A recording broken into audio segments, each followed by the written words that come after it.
This video is brought to you by Boxu. What's up, people? Michael here to talk about the video game that's set the internet ablaze. Elden Ring debuted to almost 1 million Twitch views on its first day in the wild. And thanks to some complicated gameplay and a huge world to explore, the hype seems to be here to stay. Now, there are plenty of reasons to dig this game. The visuals are amazing, and the open world is littered with bizarre adventures. Character and creature designs rule. And of course, it continues the great From Software legacy of making games so challenging you want to throw your controller at your TV, yet so rewarding you buy a new controller and TV anyway. But beyond all that, what explains Elden Ring's explosive popularity? Is there something about this game that's uniquely suited to this historical moment? We think so, and think you might agree after watching this Wisecrack Edition, Philosophy of Elden Ring. And of course, spoilers ahead for some of the game and its lore, as far as we understand it, but no one seems to know what's going on, so maybe we'll come back to this once anyone understands the whole story. But before we get into it, I want to tell you about this video's sponsor, Boxu. Boxu is a gourmet snack and tea subscription box that takes you on a new culinary journey through Japan every month. And because Boxu partners with snack makers that have been in business for over 100 years, you know you're getting an authentic sampling of flavors you wouldn't normally have access to. Plus, every box comes with an informative booklet that can tell you more about where the snacks come from and who makes them. Now, I was really excited about these gobo chips. They're spicy chips made from burdock root. I'm definitely going to take these so no one else at Wisecrack gets them. I'm a huge chip guy, and I imagine these would taste really good with a crisp Japanese lager or something like that. But if you have a sweet tooth, there's lots of cookies and other stuff in here as well, so you could share it with your friends or keep it all for yourself. For orders placed in March, subscribers will receive the exclusive Sakura season themed box. It's inspired by Cherry Blossom season, which people in Japan celebrate by gathering for hanami, or flower viewing get-togethers. Cherry blossoms are everywhere in this box of 20 to 24 treats. I mean, you got petal embossed cookies, there's delicate cherry flavors infused in the teas and the candies. Now, Boxu offers free shipping to the US straight from Japan, and you can get 10% off your first box by visiting the link in the description and entering code Wisecrack10. That's code Wisecrack10 at the checkout to get 10% off your first subscription box of tasty Japanese treats. Now, back to the show. Let's start with a quick recap. Elden Ring takes place in a world that has fallen apart. It's rife with creepy monsters, sunken churches, and dilapidated buildings. Death and decay are everywhere. After the goddess Marika removed the death rune from the Elden Ring, assassins responded by killing several demigods. On a night of wintry fog, the rune of death was stolen. Marika then fractured the powerful titular ring into pieces. Each remaining demigod grabbed a piece of the ring. This caused a war that effectively broke the world, leaving behind a shitty, dirty wasteland. Today, shard bearers each hold a piece of the ring, and if you can simply unite them, it seems you can return the land to prosperity. To better understand your quest, it helps to look to Jacques Derrida and his concept of hauntology, coined in the 1993 book Spectres of Marx. Here's the deal. Derrida said that the present is marked by a temporal disjunction in which history seems to break, and a certain narrative of the past haunts the present, like a ghost. Derrida was responding to what the West saw as the death of communism after the fall of the Berlin Wall. But he argues that Marxism never died. Rather, it lived on as a specter, continuing to haunt Western society. For some, that specter is frightening, a looming threat with the potential to destroy Western capitalism. For others, that specter is mournful, because they view Marxism as a ghost of lost potential, a specter of a world that could have been. And the future that could have been remains a ghostly presence, gone but never forgotten. Aspects of the Marxist dream are seen in fits and starts, but never with the same momentum or clarity as in the past. Like when Bernie Sanders ran a presidential campaign that, while definitely not Marxist, was based on dismantling certain structures of neoliberal capitalism in order to facilitate greater equality. We see ontology alive and well in America in the lingering nostalgia for the 1950s, a time supposedly defined by happy housewives, a booming economy, affordable housing, and college education for all. White picket fences and Leave It to Beaver seem infinitely more attractive than what the present has to offer. The specter of the 50s thus leaves us longing for America's glory days. We see this same mythologizing throughout Elden Ring. It's a world defined by its destruction. But even the most tragic ruins you encounter seem to whisper faint memories of past glory.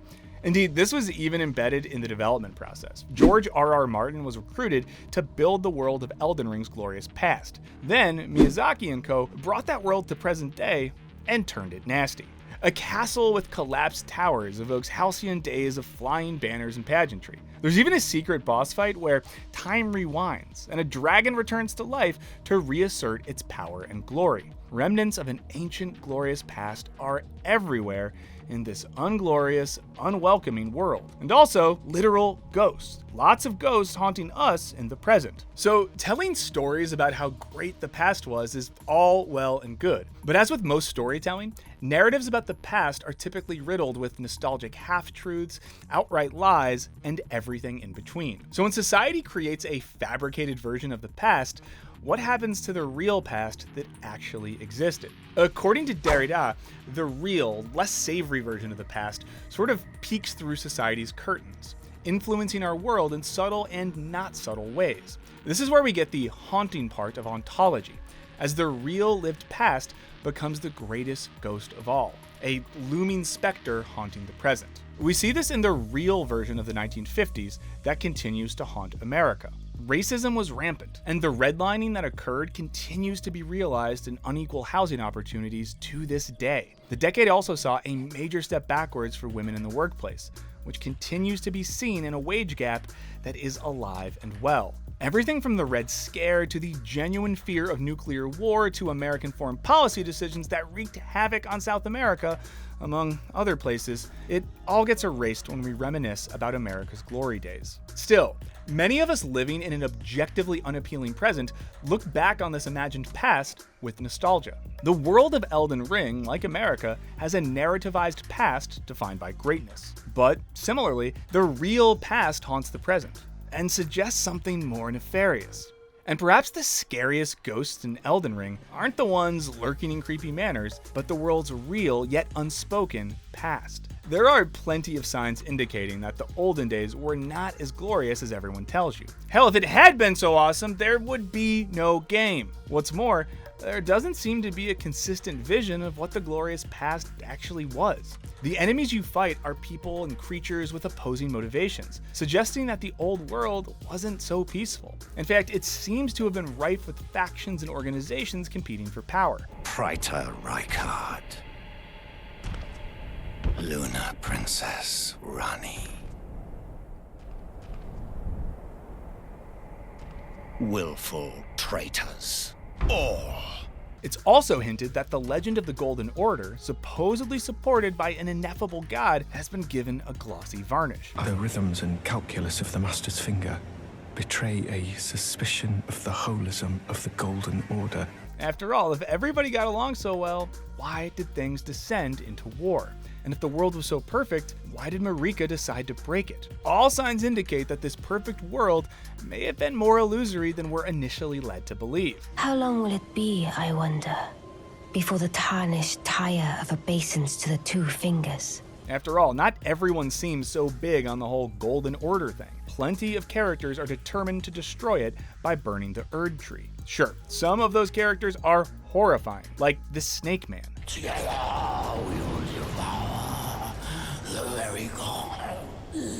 But some seem genuinely good, like the maiden who guides you on your quest. She even entreats you to burn down the tree. So I'd like you to undertake a new journey with me to the flame of ruin, far above the clouds, upon the snowy mountain tops of the giants. Then I can set the Erd Tree aflame. An act deemed the cardinal sin by others. The burning of the Erd Tree is the first cardinal sin. All of which suggests that good and evil might not be so simple here. The idea of being haunted by the past, or some imagined version of it, might not be too surprising. But when writer Mark Fisher expanded on the idea, he identified something arguably more disturbing. When you're haunted by an imagined past, you're also haunted by what Fisher calls lost futures, i.e., potential futures that could have materialized if not for the events in the past that closed those paths off. He cites philosopher Franco Berardi, who coined the phrase, the slow cancellation of the future. This describes his view of the way any hope for a happy future in the West was eroded from the late 70s into the 21st century as the rise of neoliberalism attacked social welfare, lionized consumerism, wreaked havoc on the environment, and so on. As Fisher puts it, the slow cancellation of the future has been accompanied by a deflation of expectations. The feeling of belatedness, of living after the gold rush, is as omnipresent as it is disavowed. The sense of futurelessness in our own society can best be realized by looking to the comparative optimism of the 1950s. Back then, visions of the future were starry-eyed. Just think of the Jetsons. Yet in our contemporary world, this vision no longer seems attainable. The vision of the future as imagined in the 50s can be considered lost, yet it continues to pervade our culture in the form of retrofuturism, i.e., images in culture, technology, and so on that evoke what people in the 50s thought the future would look like. Retrofuturism in culture continues to perpetuate the Jetsons' vision of the future, even as that path now seems impossible. Such is the power of ghosts. We see this too throughout Elden Ring, where characters wax poetic about what could have been had the world not been destroyed. You have nobles asking you to recapture their lost castles, daughters asking for help finding their father, even a weird little man who just wants to live in his cave again. Take the demigod Radon, who was, before the Shattering, a powerful warrior and servant of the Golden Order. During the war, he was infected with a disease and driven mad. In the midst of the broken world of the Lands Between, he holds tournaments at a castle where warriors can fight him for the ultimate prize, his great rune of the Elden Ring. The stars have aligned. The festival is nigh. General Radon, mightiest demigod of the Shattering, awaits you. Clearly, he can't let go of his time as a warrior and ruler, instead continuing to fight, trying to relive his glory days. In fact, his fellow soldiers from the war are continuing to haphazardly fight, though there's no longer any real battlefield to fight on. Clearly, Radon is in mourning for the lost future where he would have maintained his greatness. So much is his grief that he even uses his powerful gravity magic to hold the stars in place. This keeps the world in stasis, hiding from a future where he actually has to confront the loss and destruction of the broken Elden Ring. And only once you defeat him can the stars move again. So clearly your quest within Elden Ring isn't just to resurrect a lost past by restoring the Golden Order. It's much bigger than that. By putting the pieces of the ring together and restoring that past, you're also reclaiming a lost future as an extension of that glorious past. But who benefits from this? Well, most of the characters urging you on are servants or beneficiaries of the Golden Order. That includes both heroes and villains, who want to return to a past that they believe was taken from them. But the various endings, which we'll detail more later, call the nobleness of this act into question. Like many From Software games, the majority of endings have you reconstructing a version of the status quo and instantiating a hollow version of this lost future. Now, underpinning the idea of a world of lost futures is a sense that we can no longer imagine any kind of actually attainable future. The lost futures that haunt us simply loom too large. Fisher identifies this lack of imagination in his book, Capitalist Realism, a term he defines as the widespread sense that not only is capitalism the only viable political and economic system, but also that it is now impossible even to imagine a coherent alternative to it. Though the world of Elden Ring has nothing to do with capitalism, we do see a similar vibe, one of not being able to imagine an alternative to the world in which you're living.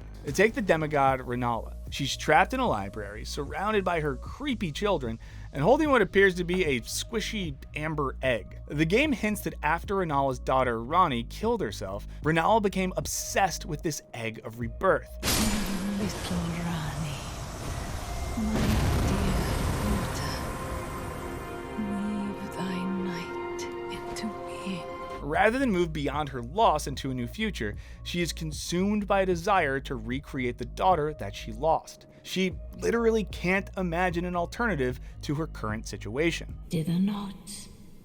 Come out, say I, or will ye be gravestones, to be better born anew? Fisher believes that this stasis makes sense under neoliberalism, a system that is unresponsive, impersonal, centerless, abstract, and fragmentary. In a world so subsumed by capitalism, a world that imagines every person as primarily a consumer, everything as primarily a product to be consumed, the prospect of change feels kind of hollow and hopeless. As he puts it, capitalism seamlessly occupies the horizons of the thinkable. Fisher often identifies this capitalist realist sense that there is no future in our art and culture. He sees the endless postmodern culture of remixing and remaking of pastiche and nostalgia as evidence that we have lost the capacity to imagine anything that has not already been created. This dooms us to repeat the structures of the past, both in art and in life.